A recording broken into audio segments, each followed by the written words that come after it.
अस्सलाम वालेकुम everyone and good morning to all of you. कैसे हैं आप सब? उम्मीद करती हूँ बिल्कुल ठीक ठाक होंगे। आप सब अपने घर में खुश रहें, आबाद रखें।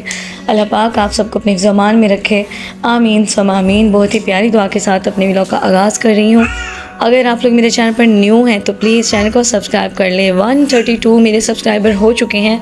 आप सबके सपोर्ट से ही मैं यहाँ तक पहुँची हूँ। आगे भी आप सब मुझे सपोर्ट करेंगे तो इंशाल्लाह ताला ज़रूर कामयाबी मेरा मुकद्दर होगी।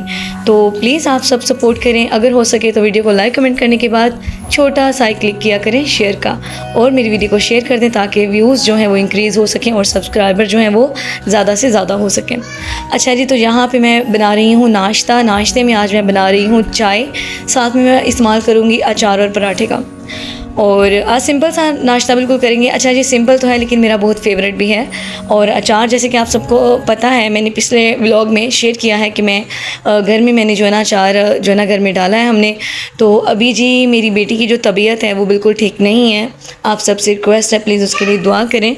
वो बीमार है, उसको वॉमिटिंग और उसके अलावा बुखार वगैरह हो चुका है, जिस वजह से आज मैं इसको स्कूल से भी छुट्टी करवाई है। बाकायदा मैं जाकर उसकी प्रिंसिपल से उसकी छुट्टी लेकर आई थी कि आज हानिया के लीव है क्योंकि उसकी तबीयत ठीक नहीं है। यहाँ पे हानिया का जो ब्रेकफास्ट है वो बिल्कुल रेडी था क्योंकि डॉक्टर ने कहा है कि उसको जो है ना फूड पॉइज़न हो गया है, जिस वजह से आपने उसको कुछ दिनों के लिए सिंपल सा जो है ना अपने नाश्ता और उसके अलावा जो खाना है वो भी सिंपल देना है। फ्रूट्स का इस्तेमाल करवाएं, उसके अलावा चाय रस वगैरह बकरहानी और ऑयली चीज़ों से, फ़ास्ट फूड से आपने इसको परहेज़ करवानी है। तो ये बस अपने बाबा की काफ़ी सारी लाडली है, जिस वजह से हर फरमाइश मनवा लेती है। मेरे मना करने के बावजूद वो भी इसकी सारी जो फरमाइश है वो पूरी कर देते हैं। ज़ाहिरी सी बात है, फिर बाप हैं और बाप तो फिर बेटियों के लिए इसी तरह होते हैं। अच्छा, तो यहाँ पे जो मेरी छोटी परी है ना, ये थोड़ी सी गुस्से में थी कि मामा ने अपिया को दे दिया है ब्रेकफास्ट और मैं जो है ना सामने बैठी हूँ, तो वो बड़ी गुस्से से घूर रही थी उसकी ट्रे को, कितनी क्यूट लग रही थी। तो यहाँ पे मैंने उसको भी रस ला के दे दिया था। अच्छा जी, आज का जो टॉपिक है वो ख़वातीन के मुतालिक है। अगर आप लोगों को पसंद आया तो प्लीज़ वीडियो को लाइक करिएगा और कमेंट करना आपने नहीं भूलना। मुझे कमेंट में आपने बताना है कि आपको हमारा आज का व्लॉग कैसा लगा। तो शुरू करते हैं आज के हमारे जो है ना व्लॉग को, और मतलब इसको आगे लेके चलते हैं।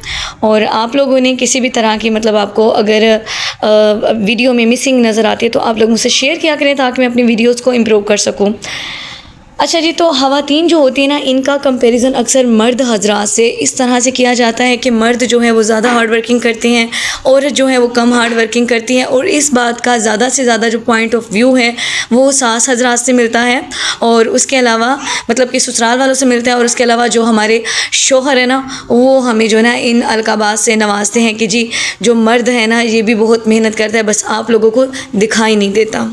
तो अब यहाँ पे मुख्तसर सी एक बात आती है कि देखें, अगर मर्द बाहर का संभालते हैं तो औरत घर को संभालती है। सारा दिन हम ख़वातीन को भी आराम करने के लिए वक्त नहीं मिलता। बच्चों की ज़िम्मेदारी, घर की ज़िम्मेदारी, शौहर की ज़िम्मेदारी, ससुराल की ज़िम्मेदारी, बाहर के जो छोटे मोटे काम हैं वो भी अक्सर हम ख़वातीन को करने पड़ते हैं। उसके पीछे बेसिक रीज़न क्या होते हैं कि ज़ाहिर सी बात है, अब शौहर घर पर नहीं है, उसको छोटे छोटे कामों के लिए हम फ़ोन करके बुला तो नहीं सकते। वो फिर काम करेंगे या हमारी जो है ना ये जो छोटी छोटी ज़रूरियात हैं ये बार बार आके पूरी करेंगे।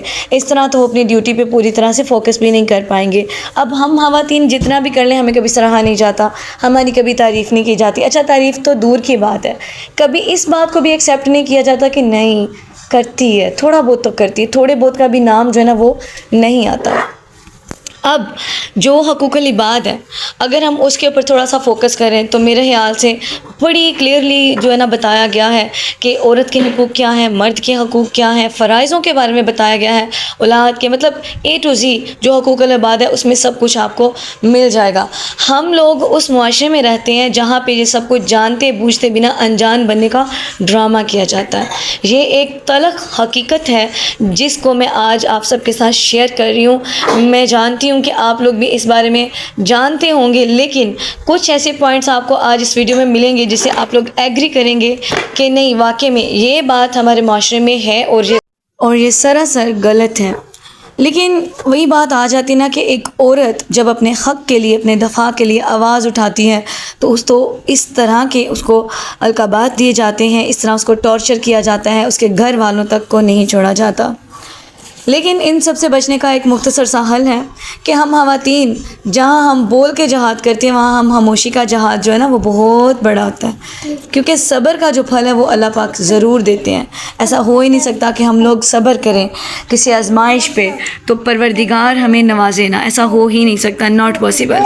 तो करना क्या है जी हमने और मेरी जैसी तमाम औरतों ने, मैंने, आप सब ने क्या करना है कि आपने अपने हक़ के लिए ये जो आप लड़ झगड़ के अपने हक़ का दिफा करती हैं ना, ये करना छोड़ दें। जब आप लड़ेंगी तो बात बढ़ेगी। आपने क्या करना है कि जिस तरह वो आपसे चल रहे हैं उसी तरीके से आपने चल के अपनी बात मनवानी। कोई हंस के आपको तंज करे, हंस के आप उसका जवाब दे दें, अगले बंदे को भी रियलाइज़ हो जाएगा कि नहीं भाई मैंने अगर इस तरह किया तो उसने मेरी बात का बुरा मनाए बगैर मुझे इस तरह से कवर अप कर लिया, तो वो बात वहीं पे ख़त्म हो जाएगी, आगे नहीं बढ़ेगी। क्योंकि अगर वो कहते हैं ना बात अगर चींटी जितनी भी होना तो उसको पहाड़ जितना बनाते हुए वक्त नहीं लगता। रिश्ते ऐसी चीज़ होती हैं जिनको बचाने के लिए हमें अक्सर झुकना पड़ता है। तो अगर आपको झुकना आपकी इस्ते नफ्स के ख़िलाफ़ लगता है तो इस्ते नफ्स के ख़िलाफ़ तो है। मैं खुद गलत बात का जो साथ है माज़रत के साथ वो मैं कभी नहीं देती, क्योंकि मुझे लगता है कि हमें अगर झुकना है तो सिर्फ परवरदिगार की ज़ात के आगे झुकना है। इंसान तो सभी को झुकने का हुक्म है, फिर हम किसी इंसान के आगे क्यों झुके। लेकिन जो रिश्ते हैं ना वो अगर उनको आप बचाना चाहते हैं और आप चाहते हैं कि सारे रिश्ते आपके साथ मुखलिस रहें और किसी के दिल में आपके लिए बदगुमानी पैदा ना हो, तो फ़र्स्ट ऑफ़ ऑल आप अपने आप को ख़ुद अजियत जो देती हैं ना वो ये है कि आप लड़ती झगड़ती हैं, हर बात पे नाराज़ हो जाती हैं, रोती हैं, सिसकती हैं। इस तरह का जहाद करेंगी ना तो मेरी बहन पीछे ही रह जाएंगी, आगे नहीं बढ़ेंगी। आप लोग सब्र के साथ और तहम्मुल के साथ अपने हक़ के लिए लड़ना शुरू करें, खामोशी के साथ। जो खामोशी की जंग है ना उसका शोर भी नहीं होता और उसमें कामयाबी भी इंसान का मुकद्दर होती है। तो ये हमारा आज का मोटिवेशनल व्लॉग आपको कैसा लगा आपने लाजमी मुझे कमेंट करके बताना है। तो यहाँ पे जी मेरी जो हानी इसको मैंने मेडिसिन दी है और अब जी यहाँ पर रेस्ट कर रही है। आप लोग प्लीज़ मेरी बेटी के लिए दुआ करिएगा कि वो ठीक हो जाए जल्द अज जल्द, क्योंकि जब तक ये ठीक नहीं होगी ना, मैं एक माँ हूँ, मुझे सुकून नहीं आएगा। मैं मेरे घर की रौनक है, बड़ी बेटी है मेरे घर की।